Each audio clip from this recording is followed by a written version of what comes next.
Nayza Ligasining ikki nomdor jangchisi endi UFC'da to'qnash keladi. O'z vaznida Nayza Ligasining chempioni hisoblangan qozog'istonlik Asu Almabayev va ligada super yengil vazn toifasida chempionlik kamariga da'vogarlik qilgan o'zbekistonlik Ramazon Temirovning yo'llari endi Abu Dabida kesishadi.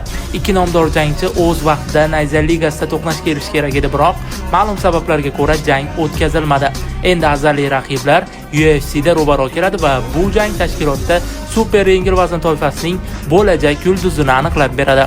31 yoshli Almabayev UFC'da 4 ta g'alaba qayd etgan. 28 yoshli Temirov esa tashkilotda 2 ta g'alabani rasmiylashtirdi va Temirov o'z vaznida UFC kamarining bo'lajak egasi deya taxmin qilindi.